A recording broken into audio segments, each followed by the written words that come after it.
Okay, so in this video, we're going to do a couple of things. First of all, we're just going to kind of review graphing the derivative of a function.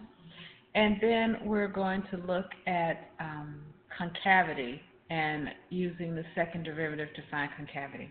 Let's just quickly talk a moment about graphing. We've already graphed a function, so this should be just a review for you. Okay, so remember that when the derivative has when the function has a max or a min, the derivative is going to be 0 at that point. So we can go ahead and mark these zeros.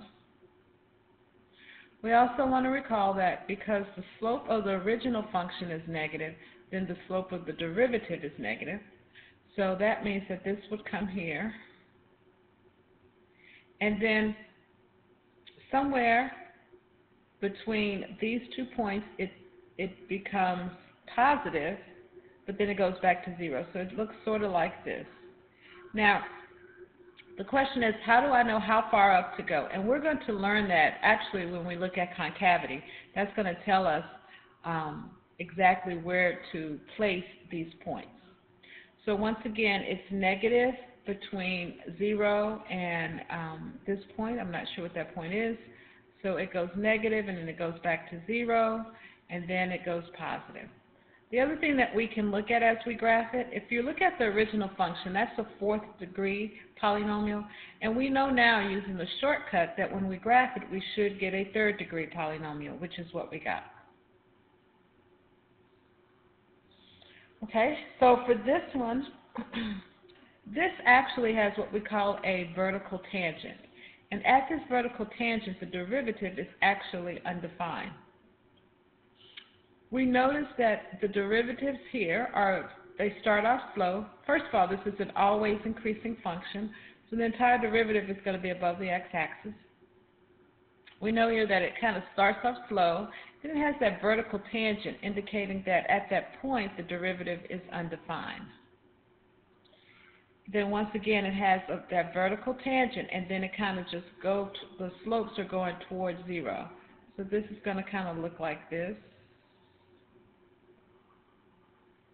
So that's a horrible graph, but it looks something like that.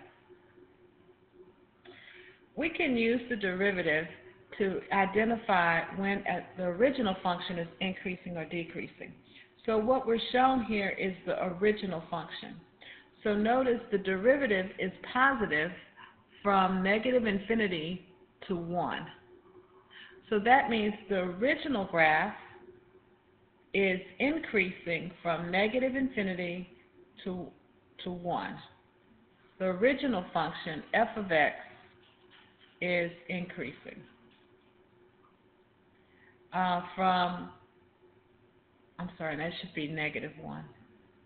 From negative 1 to infinity, the original function is decreasing because the slopes here are negative. So because the slopes went from a positive to a negative, we can also say that at x equals negative 1, f of x has a maximum, has a local max.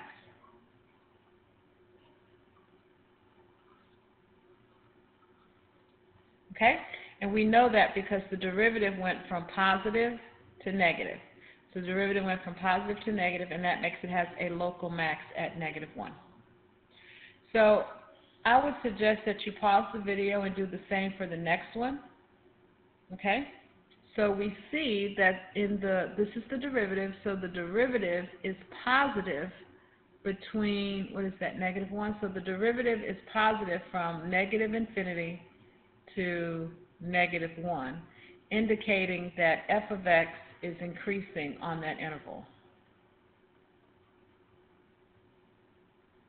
Then from negative 1 to 0, the derivative is negative. So negative 1 to 0, f of x is decreasing. then from 0 to 1, f of x is increasing because the derivative is positive, and then from 1 to infinity, f of x is decreasing. So what we can tell from that is that at -1, since the derivatives went from positive to negative, at x equals -1 is a local max. At 0, the derivatives went from negative to positive, so x equals 0, a local min exists there. At 1, the derivatives went from positive to negative, so at x equals 1, there's a local max. And that's it, because then from 1 it went from increasing to decreasing, and then so there was a max there. And so that's what we can tell from the derivative. And we can determine the local max and the local min from that. I hope that makes sense. Okay, now we're going to look at the test for concavity. The test for concavity is not the second derivative test. Although we use the second derivative to find it, it is not the second derivative test. The test for concavity says this: if the second derivative is positive, if it's greater than 0, then the function is concave up. If the second derivative is less than 0, then the function is concave downward. And I'll show you what that means. So concave down means that it won't hold water. Concave up means like it holds water. So we would consider this is concave down, and this is concave up. This point where it changes concavity is called a point of inflection. Okay? Now, in your notes, you have notes for the second derivative test. I'm not going to give you those notes now. You can read it if you like, but I'm going to do that when we do optimization, because that's a better time to talk about the second derivative test. I just want you to know now that the test for concavity is not the second derivative test, even though we use the second derivative to find it. Let's do some examples.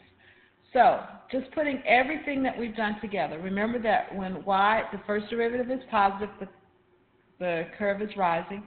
When the first derivative is negative, the curve is falling.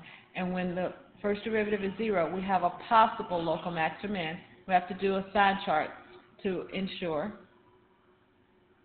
When the second derivative is positive, the function is concave up. When it's negative, it's concave down. And when it's 0, it's, again, a possible point of inflection. And we will talk about that in a minute. Okay? Let's do some examples. Now, these examples are on page 39 in your packet, and I'm just doing a few. I'm not going to do them all. I think I'm doing 3 of them. Okay? And then you are required to do the rest. So the first thing we want to do is find the derivative. So we're going to find the derivative to be 3x squared minus 3. Okay? So to find our critical numbers, we set the derivative is either equal to 0 or undefined. So since 3x minus 3 is never undefined, we're going to set that equal to 0.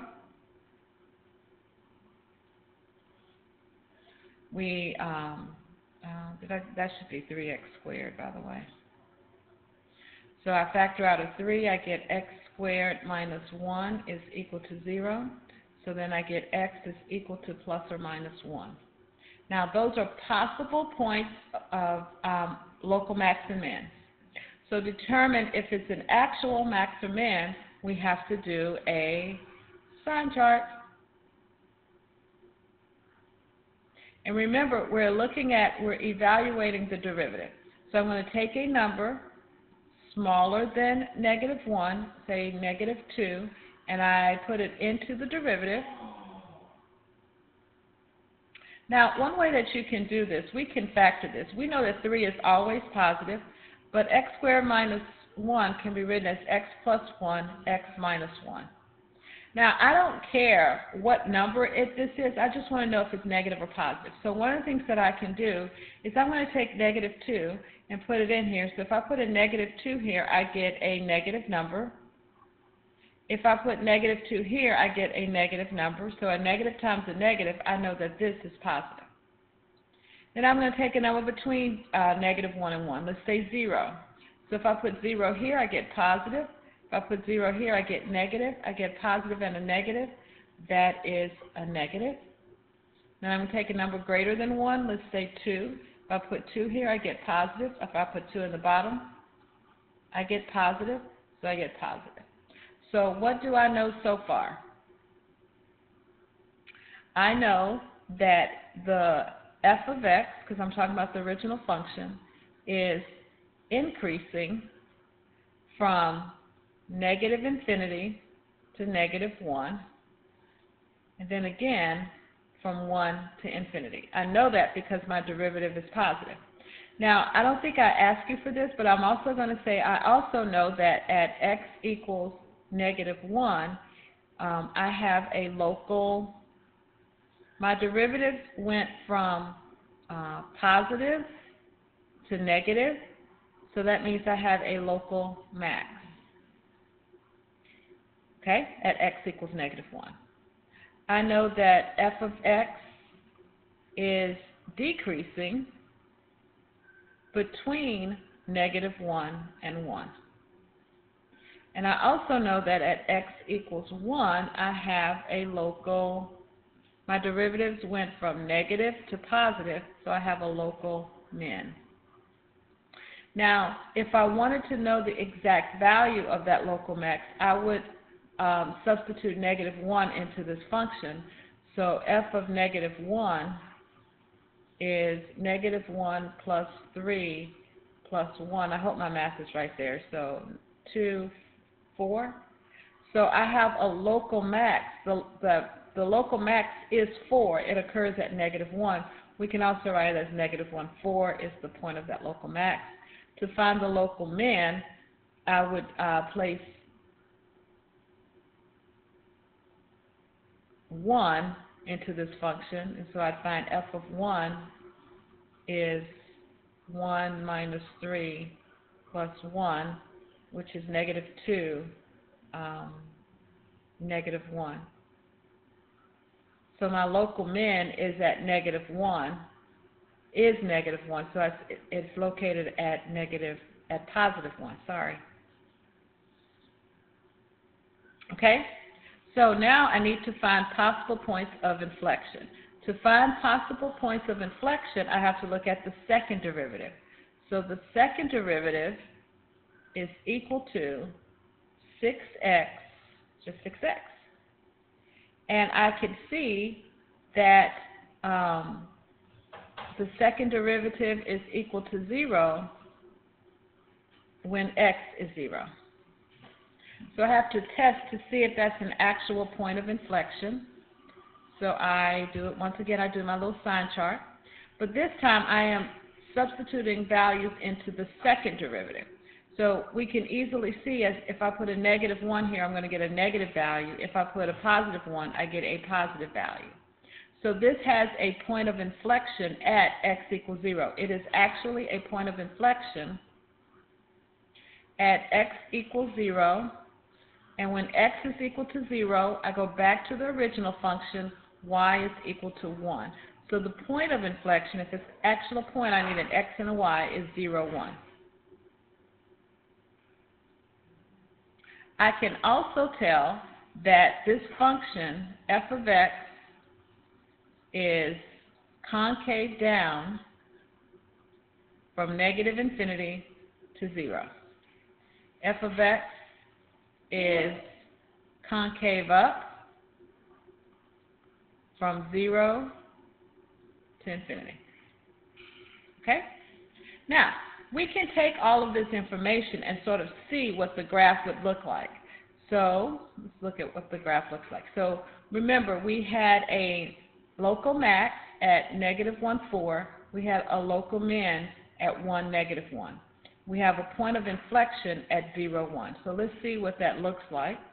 I've taken the liberty of graphing this. So we can see that we have a local maximum at negative 1 and 3. We have a local min at negative 1, positive 1 and 1, negative 1. Okay? Is that what we found to be true over here? Let's remember, I said negative 1 and 4. Is my math incorrect here? So this is negative 1 plus 3 plus 1. Yeah, my math is wrong, and nobody said anything. That's 1, 3. The calculus worked, my math just doesn't always work, so that should be a 3. Okay? And then we had a local min at 1, negative 1, and we have a point of inflection at 0, 1. So points of inflections are a little bit more difficult to recognize, but if you notice, see how it was concave up, and then here it became concave down. Okay? All right, let's do another example. We have x e to the x. So the first thing we have to do is find the derivative. So we have to use product rules, so we keep x the same, and the derivative of e to the x is e to the x. Then we take the derivative of x, which is 1, and we keep e to the x the same.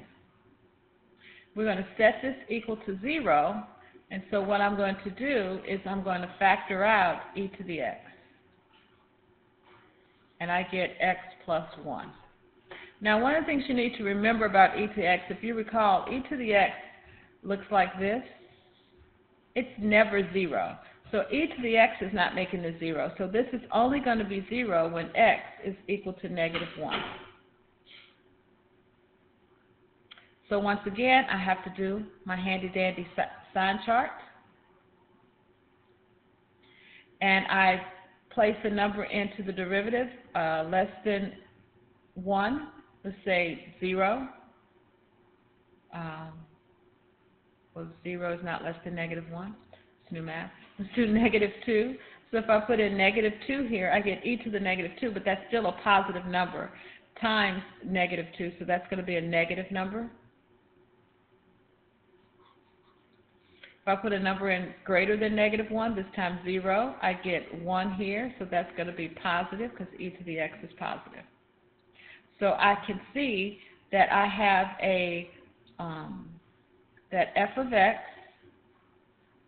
is decreasing from negative infinity to negative 1, and f of x is increasing from negative 1 to infinity. I have a local, and this, because my derivatives went from negative to positive, there is a local min at x equals negative 1. And if I want to find that value, I place negative 1 into this, and I find that that gives me, so f of negative 1 is negative e to the negative 1, or negative 1 over e. So I have a local min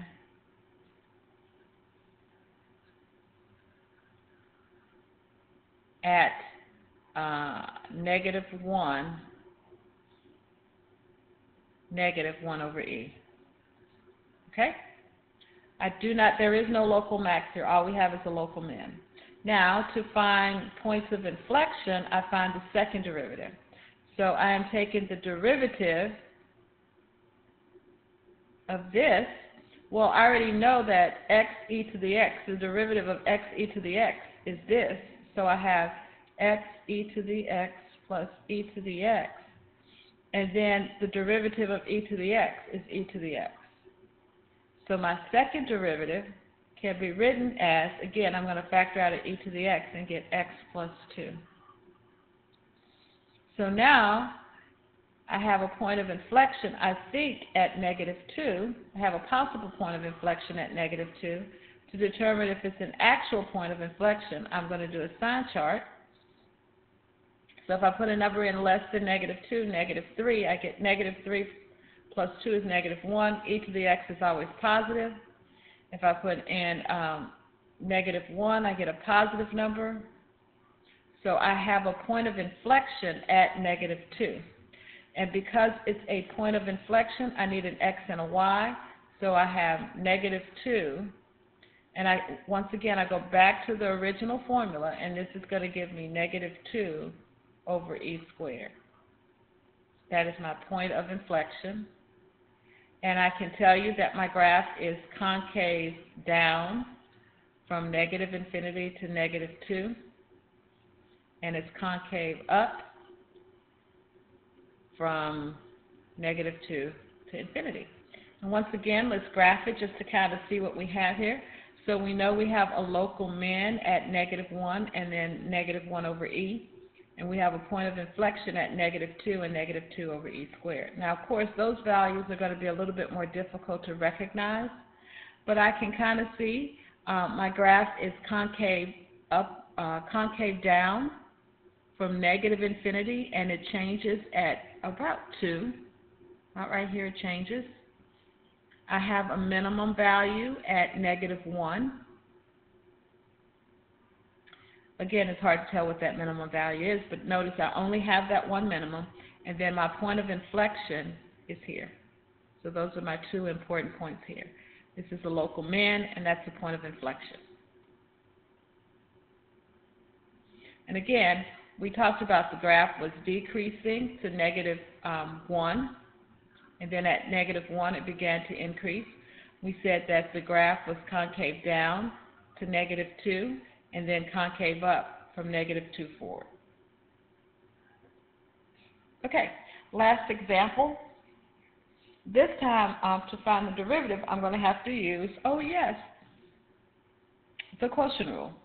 So y prime is equal to low times the derivative of high, which is 1, minus high times the derivative of the low, which is 1, all over low squared, which gives us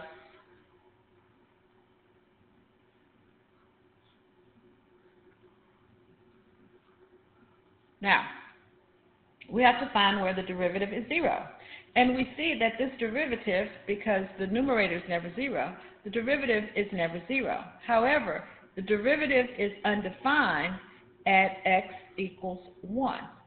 Well, while x equals 1 cannot be a critical number because it's not in the original domain, the function can change from from increasing to decreasing at x equals 1. So I do want to check for that. I want to see if this graph is going to change directions at 1. Even though 1, it cannot be a point of a local min or a local max because the original function is not defined at 1. So if I take a number less than 1, let's say 0, the bottom here is always positive, but because of the top, it's going to be negative. The same thing if I put in 2, I get positive at the bottom, negative at the top, so the whole thing is negative. So what this tells me is that this function, that f of x, is decreasing from -infinity to infinity. Now let's look at points of inflection. So I'm going to find the second derivative. So I can write this, if you will, as -1 x minus 1 to the -2. I'm just going to write it like that so I can use chain rule and the power rule. So it's giving me the second derivative is going to be +2 x minus 1 to the -3. I could write that as 2 over x minus 1 to the third. Once again, the second derivative is never going to be 0, but it is undefined at x equals 1. While x equals 1 cannot be a point of inflection because it's not in the original domain, it can change concavity at x equals 1. So let's see if it will change concavity at x equals 1. If I put 0 into this function, I get -1, and that's going to be negative. If I put in 2, I get positive, and that's going to be positive. So it did change concavity at 1, although 1 is not a point of inflection because it's not an original graph. But I can say that my graph is concave down from negative infinity to 1, and it's concave up from 1 to infinity. So what does this graph look like? We know that the graph is always decreasing. We know that it has a point of discontinuity at x equals 1. We know that from negative infinity to 1 is concave down, and from 1 to infinity is concave up. So let's see what that looks like. Okay, we see a changing concavity at 1. The function is always decreasing and changes concavity at 1. So it was concave down, and then it became concave up. So our graph works. Okay, what I'd like for you to do is I'd like for you to complete pages 39 and 40 in your packet, and that's it. So let me know if you have any questions. Have a good afternoon.